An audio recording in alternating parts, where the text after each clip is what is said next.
Oi, tudo bem com vocês? Nessa segunda parte da aula, o nosso teorema principal vai ser o teorema do valor intermediário. Mas antes de falar dele, eu vou continuar falando sobre continuidade. A princípio, eu introduzi duas definições. Uma função f é contínua à esquerda em um número a se o limite de f de x, quando x tende a por valores menores do que a, é igual ao f de a, e ela vai ser contínua à direita em a se o limite de f de x, quando x tende a por valores maiores do que a, é igual a f de a. Uma pergunta natural que surge aqui é se existe uma função que é contínua de um lado, mas não é contínua do outro. Para isso, eu coloquei o seguinte exemplo. Em cada inteiro n, a gente vai considerar essa função aqui, f de x igual ao maior inteiro maior ou igual a x, e vai analisar a continuidade dela quando eu pegar valores de x próximos a n. Tá?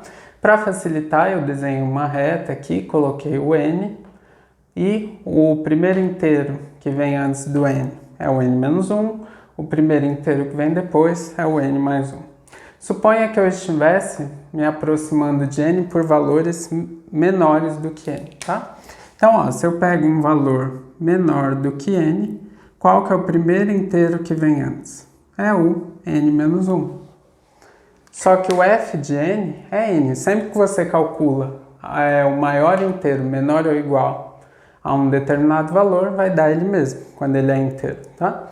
Então, como o limite deu n menos 1 mais o f de n deu n e eles são diferentes, essa função é descontínua à esquerda em n, tá? Agora, o que acontece se eu calculasse o limite à direita? Se eu pegasse um valor de x bem próximo a n, só que maior do que n, olha lá. Peguei aqui valores próximos a n, só que maiores do que n. O primeiro inteiro que vai vir antes é o n, que nesse caso coincide com f de n. Então, essa função vai ser contínua à direita em n. Tá? Suponha que vocês tivessem ficado com média 4,8 na disciplina. E o professor sugerisse usar o seguinte critério: aplicar a função maior inteiro menor ou igual na média de vocês. Qual que é o maior inteiro menor ou igual a 4,8? O primeiro inteiro que vem antes de 4,8 é o 4. Então, a média de vocês seria arredondada para 4. Tá? Continuando, eu vou falar de uma definição que vai ser importante para nós. Tá? Uma função f é contínua em um intervalo se ela for contínua em todos os números desse intervalo. A seguir, a gente vai ver exemplos de funções que são contínuas. Toda vez que você tem duas funções contínuas, f, g, em um número a, se você considerar uma constante c, as funções contínuas se comportam bem. Por quê? Porque uma constante vezes uma função contínua vai continuar sendo contínua em a soma, a diferença e o produto de funções contínuas em a também são contínuas em a, e se você pegar um quociente de uma função contínua em a por outra função contínua em a, se o g de a for diferente de zero, então f sobre g também é contínuo em a. Agora eu coloquei alguns exemplos que nós já conhecemos de funções e essas vão ser contínuas, tá? Em todo o número no domínio delas. Olha lá, as polinomiais, as racionais, as raízes, as trigonométricas inversas, as exponenciais e as logarítmicas. Por isso eu escrevi o retorno dos domínios, porque novamente nós vamos ter que nos preocupar com o domínio de cada uma dessas funções, tá? Para fazer sentido aplicar cada uma delas. E todas essas que eu mencionei são contínuas para todo o número de seus domínios. Para exemplificar, eu coloquei essa função aqui, f de x igual a ln de x mais arctangente de x, dividido por raiz de x menos 1. E eu quero descobrir onde ela é contínua. Veja que eu tenho uma função logarítmica, uma trigonométrica inversa, uma raiz, e dentro dessa raiz a gente tem uma polinomial. Todas essas são contínuas em todos os números dos seus domínios. Então eu vou precisar calcular o domínio de cada uma dessas funções. Para isso eu fiz alguns lembretes, tá? Se você tem a função g de x igual a log de x na base a, lembrem, qual que é o domínio dessa função? Esse a precisa ser positivo e diferente de 1, e esse x precisa ser positivo, tá? E qual que é a definição da função logaritmo? Se você tem log de x na base a igual a y, isso significa que a elevado a y é igual a x. E também vale a recíproca. Se a elevado a y é igual a x, então log de x na base a é igual a y. É o que a gente denota por esse símbolo aqui, tá? Que significa C e somente C. No nosso caso, nós vamos considerar o a como sendo e.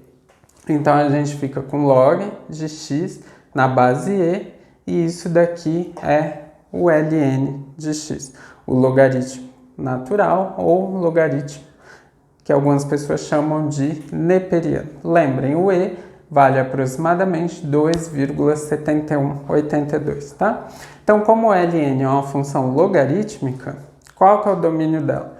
Lembre, esse número aqui tem que ser maior que zero, o e é maior que zero, ele tem que ser diferente de 1, o e é maior que 1, e ele precisa que o x seja maior que zero, tá? Então, o domínio dessa função, h de x igual a ln de x, é igual a todos os números reais positivos. Agora eu vou calcular o domínio da arctangente de x. Vamos relembrar. Se você pegou um y que pertence ao domínio da tangente e tem x igual a tangente de y, quando eu aplico a arctangente nos dois membros da igualdade, a gente fica com arctangente de x igual a arctangente da tangente de y. Essa arctangente é inversa da tangente, então cancela as duas e isso daqui vai dar y, tá? Então a gente tem que o x é igual a tangente de y, quando a gente pega um y do domínio da tangente, C e somente C, a arctangente de x é igual a y. Lembrem, o domínio dessa função é o conjunto dos números reais. Quando eu tenho uma função 1 sobre x, o domínio são todos os valores de x pertencentes aos reais que são diferentes de zero. E quando eu tenho uma raiz quadrada de x, eu preciso que o que está dentro da raiz seja maior ou igual a zero. Então vamos voltar para o nosso exemplo. Primeira coisa, se eu tenho ln de x, o que tem que acontecer? O x precisa ser positivo. Se eu tenho arctangente de x, não tem problema, tá? Eu posso considerar qualquer número real.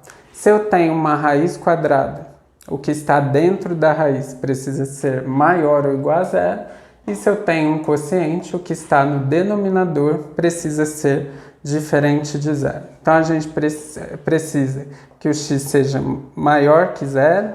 E agora eu vou juntar essas duas condições. Se x menos 1 é maior ou igual a zero, significa que o x é maior ou igual a 1, né? Passei o 1 para o outro lado, tá?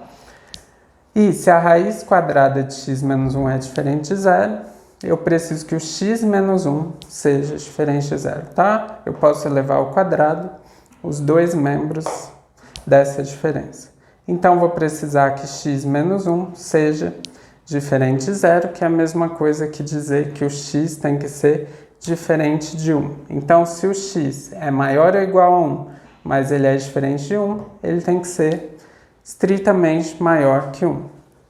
Como eu preciso que aconteçam essas duas condições, x maior que 0 e x maior que 1, eu esbocei aqui duas retas e a gente vai fazer a intersecção das condições, tá? Se o x é maior que 0, eu esbocei isso daqui. Vejam que eu coloquei uma bolinha sem pintar no zero, porque eu não estou considerando zero, aqui não tem um sinal de igual, e se o x precisa ser maior que 1, eu tenho isso daqui, tá? Fazendo a intersecção das duas, o que aparece nas duas ao mesmo tempo é essa parte aqui, que significa todos os números reais que são maiores que 1. Então, quem que é o domínio dessa função? São todos os números reais maiores que 1. E onde ela é contínua? Em todo número real que é maior que 1, tá? Porque toda função contínua, cada uma dessas, né, vai ser contínua em todo número de seus domínios, tá? Agora eu coloquei mais dois teoremas importantes. O primeiro deles diz que se f é contínuo em B e o limite de gx quando x tende a A é igual a B, então o limite de f de gx quando x tende a A é igual a f de B. O que está me dizendo esse teorema? Quando que o limite pode entrar na função, tá? Ó, se eu colocasse esse limite aqui dentro, eu ficaria com f do limite de x tendendo a A de gx.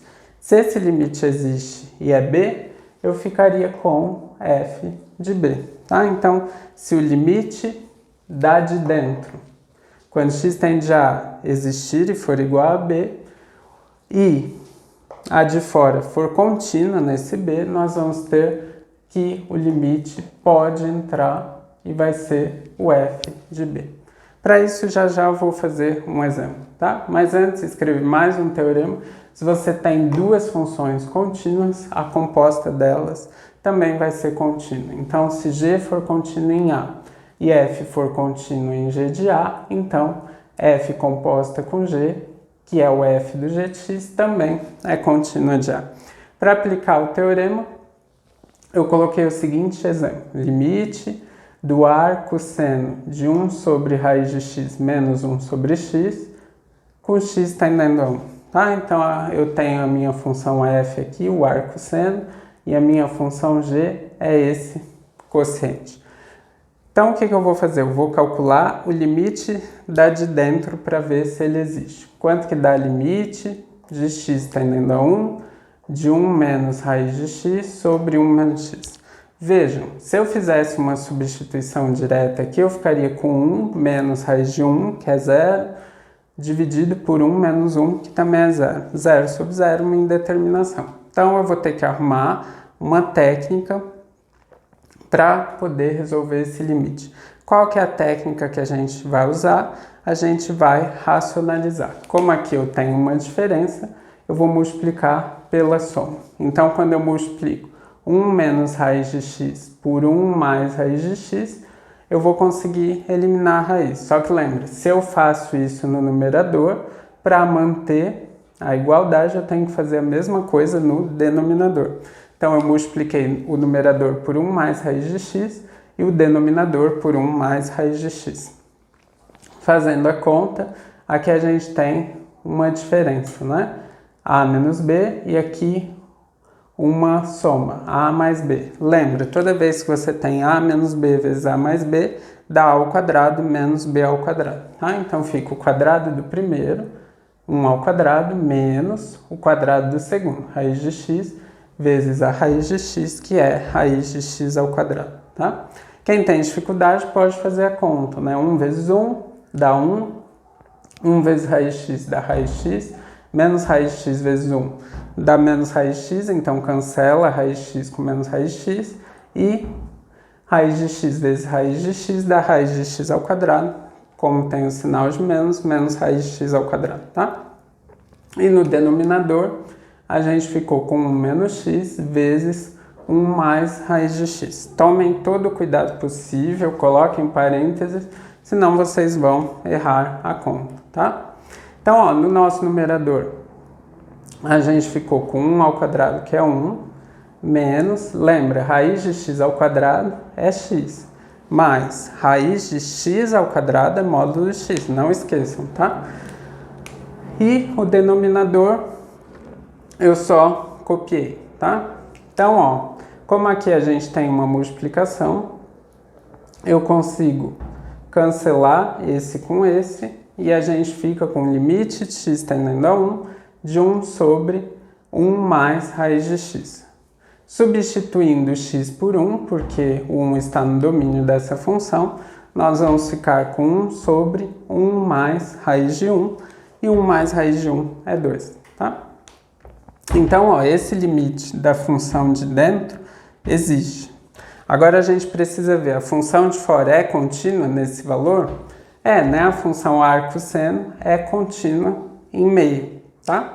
Então, nós podemos usar o teorema. O limite do arcosseno dessa função, ó, f é o arcosseno, g é essa função, vai ser o arcosseno desse valor, tá? Então, vai ser o arcosseno de meio. Aí vocês têm que pensar, seno de qual valor que dá meio, né? É o seno de 60 graus ou π sobre 3, tá? Então, esse limite aqui dá π sobre 3. Então, veja que esse teorema é bem importante, tá? Agora, para encerrar a aula, a gente vai falar do teorema principal, que ficou um pouco aqui apertado na lousa, mas espero que vocês consigam entender. Então, primeiro eu vou falar das hipóteses dele, depois a gente vai fazer um esboço para ficar mais claro, e por último uma aplicação para a gente ver como que a gente costuma usar ele, tá? Então, suponha que f seja contínuo em intervalo fechado AB e você considere um número qualquer entre f de A e B e f de B, tal que o f de A seja diferente do f de B. Então, o teorema do valor intermediário afirma que existe um número C no intervalo aberto AB, tal que o f de C é igual a I. Olhando assim pode parecer difícil, mas vamos tentar entender fazendo um esboço, tá? Olha lá, aqui eu tenho o gráfico de uma função qualquer, ela é contínua, né? E eu considerei dois valores aqui no eixo x, A e B, tá? Então, ó, peguei o A, calculei o f de A, peguei o B, calculei o f de B. O que o teorema do valor intermediário diz? Se você pegar um valor aqui entre f de A e B, que eu estou chamando de n, quando você traçar uma reta horizontal, ela vai ter que bater na curva pelo menos uma vez, tá? A curva não vai poder saltar essa reta. Por quê? Porque a função é contínua, tá? Se a função é contínua, quando você traçar uma reta aqui, ela vai bater em pelo menos um ponto da curva, tá? Então, ó, nesse caso, mas não precisa ser um ponto só, tá? Então, quando eu pego aqui um valor de n entre f de A e B e tracei uma reta, ó, ela bateu aqui no valor de x igual a C1, depois no valor de x igual a C2 e no valor de x igual a C3. Então, o que o teorema do valor intermediário diz geometricamente? Se você pegar dois valores A e B, você calcular os valores f de A e f de B e tomar um valor n entre o f de A e o f de B, quando você traçar uma reta horizontal em n, essa reta vai tocar na curva, né? Pelo menos uma vez, tá? Aí eu coloquei uma aplicação de como nós costumamos usar o teorema do valor intermediário. Ele vai aparecer novamente quando nós formos estudar a parte de derivadas, então lembrem dele depois, tá? Suponha que vocês tivessem essa função polinomial 4x ao cubo menos 6x ao quadrado mais 3x menos 2 e eu quisesse encontrar uma raiz dessa equação, tá? A gente pode usar o teorema do valor, pode tentar, né, usar o teorema do valor intermediário para fazer isso, tá? O livro propõe provar que essa função tem uma raiz entre 1 e 2. Então vamos lá, vamos ver o que a gente vai fazer. Eu chamei de f de x, 4x ao cubo menos 6x quadrado mais 3x menos 2. A gente sabe que essa função é uma função polinomial, então ela é contínua em todo o seu domínio, tá? Que nesse caso é o conjunto dos números reais. Em particular, ela é contínua no intervalo fechado 1, 2. Então, ó, já tem os valores de A e B, 1 e 2, tá? Agora, o que eu preciso? Eu preciso calcular os valores da função em 1 e da função em 2. Então, eu calculei o f de 1 e calculei o f de 2. Esse gráfico não vai ser bom, porque aqui o valor de f de 1 vai dar negativo e o valor de f de 2 vai ser positivo, né? No meu gráfico não é isso que está acontecendo, mas enfim. O f de 1 é 4 vezes 1 ao cubo. 1 ao cubo é 1 vezes 1 vezes 1, que dá 1. 4 vezes 1 dá 4, menos 6 vezes 1 ao quadrado é 1. Então, 6 vezes 1 dá 6, mais 3 vezes 1, que é 3, menos 2, tá? Então, a gente tem 4 mais 3 dá 7, menos 6, menos 2 dá menos 1, né? Porque dá 7 menos 8, se você tem R$7 e fica devendo 8, você ainda continua devendo 1, tá? E a gente sabe que menos 1 é menor que 0. E se eu calculasse o f de 2? 2 ao cubo é 8. 4 vezes 8, 32. Menos 6 vezes. 2 ao quadrado é 4. 6 vezes 4 dá 24. Então a gente fica com menos 24. Mais 3 vezes 2 é 6. Menos 2. Então, a gente tem 32 mais 6 dá 38, menos 24 dá 14, menos 2 dá 12, que é um número positivo. Então, vejam, ó, o f de 1 é menor que 0, tá? Ó, f de 1 é menor que 0 e f de 2 é maior que 0. O 0 é um número que está entre f de 1 e f de 2, tá? E, claramente, o f de 1 é diferente do f de 2, porque o f de 1 é menos 1 e o f de 2 é 12. Então, o que o teorema do valor intermediário me garante? Que existe um número c nesse intervalo 1, 2, tal que o f de c é igual a n, que é 0. Ou seja, essa função polinomial aqui tem pelo menos uma raiz entre 1 e 2.